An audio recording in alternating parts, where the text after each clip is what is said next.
So I'm sitting here waiting for my video to upload on my very messy desk, and it's taking forever. So I'm just gonna post this here.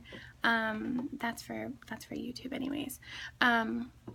So I just wanted to post this little bit of encouragement, especially because I just saw that somebody posted about harm OCD, and that's actually what I've struggled with for over 14 years.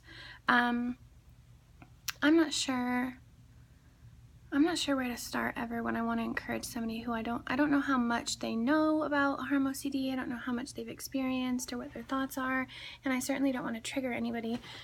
So I always struggle with what exactly I should post.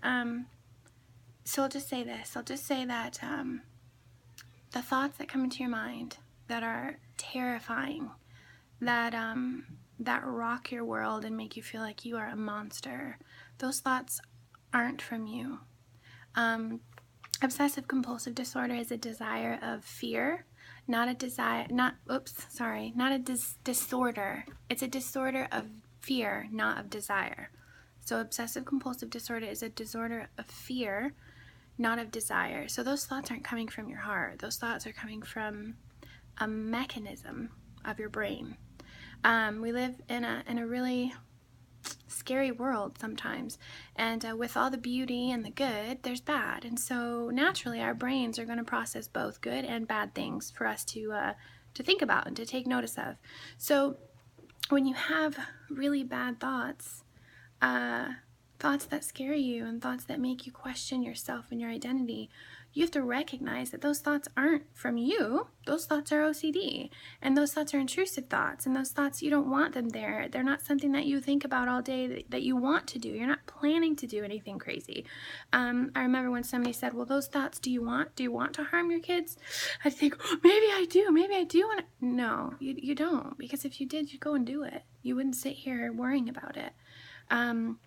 So you don't want to, and deep under all that anxiety, you know that's true. You don't want to hurt your children. You don't want to hurt yourself. You don't want to hurt anybody else. You're just scared because you have all of this uncertainty, and you want answers for it, and you want certainty, but you're not going to have it. You're just not. You're not going to find the certainty, and that's painful, and I'm sorry.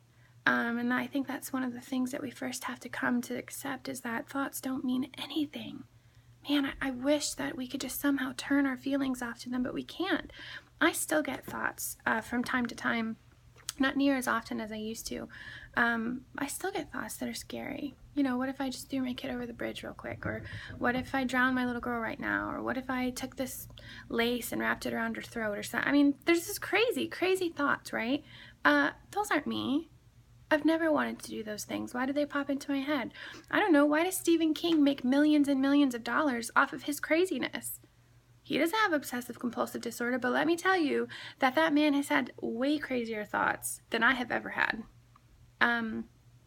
It's the perspective that he takes on his thoughts, on his imagination. Our imaginations are wild and crazy and beautiful and good and bad.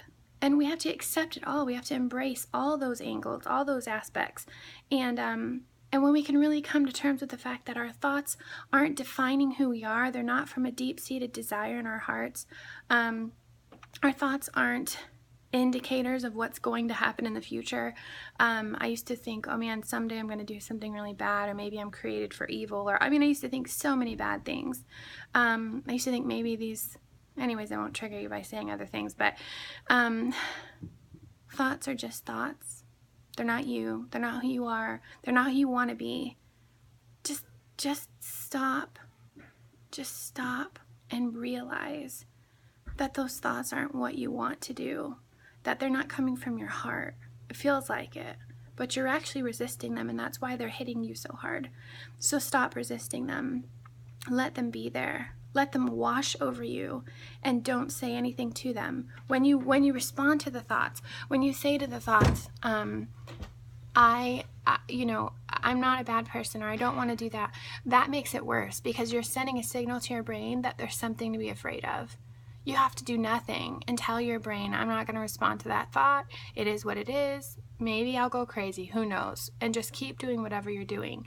And with practice, it gets better. But if you continue to seek reassurance, if you talk to the thoughts, If you try to respond by making yourself feel better, if you hide knives, or if you refuse to be alone with your children, all those things are instilling in your brain that those thoughts aren't just thoughts, that those thoughts are threats. And as long as your brain feels like those thoughts are threats, it's going to continue to pummel you with them. It's going to continue to try to protect you from them, because that's what your brain's really good at. It's really good at protecting you. That's why those thoughts are there. So be encouraged. We've been there. Lots and lots of us have been there. And you're going to overcome this. It's just a matter of recognizing that your thoughts are just thoughts, and that they don't mean anything, that they don't say anything about you, they don't define who you are. I'm sure that you're a beautiful, amazing mother, and that you love your children, and you love your life.